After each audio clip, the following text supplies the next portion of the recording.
morning and started thinking about what this was going to be like, I thought, wow, wouldn't it be amazing if we had a couple hundred people? But from what we see in the news and what we hear on the radio sometimes, there's so much despair. There's so much difficulty that we all face.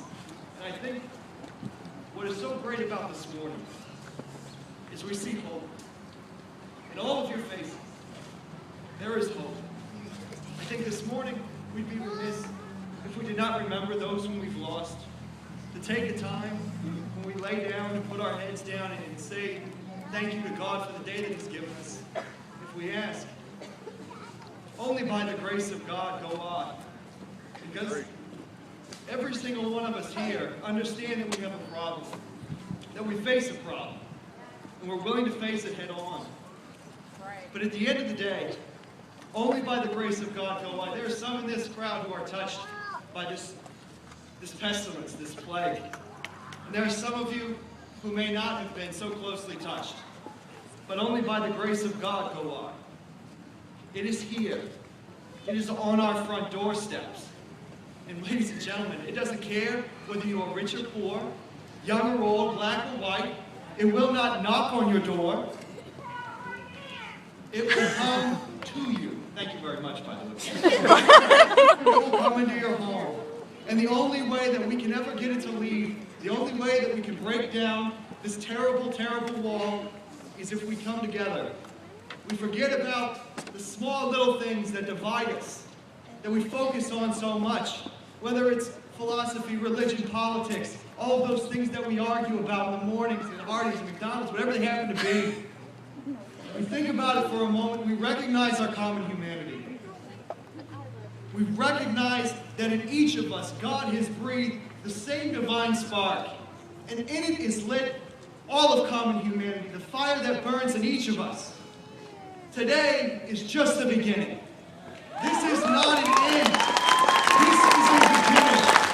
The work begins today, ladies and gentlemen. Each of you here, as Dave said, has committed yourself. And my little group of people, God bless them, we're going to ask you to work. I'm here today because I get a real honor and privilege. And Mary Jean, if you cry, I'll cry up here for all these people. All right? I get the real honor and privilege of speaking about a group that I've spent a lot of time with and whom I love very, very deeply. They were founded, Together We Hurt, Together We Heal, is currently a 501c3 non-for-profit corporation in the state of Ohio.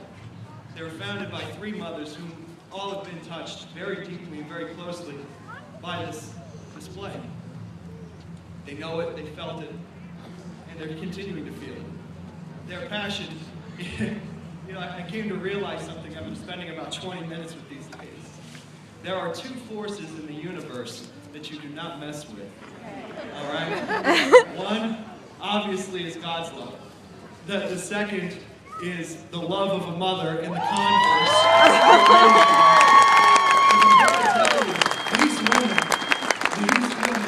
are sick and tired of being sick and tired. They are ready to put an end to this. And I can't say enough about this group. They use a combination of advocacy for those who are suffering, education for those who don't understand the full nature and extent of this problem, and then they use a great nurturing, the word escapes me now. They use this network of support for all of those who are suffering.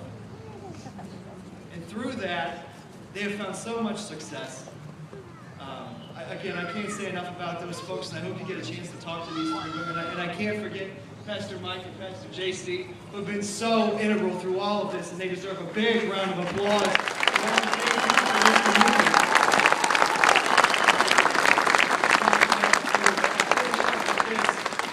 Each of us who are here are brothers and sisters.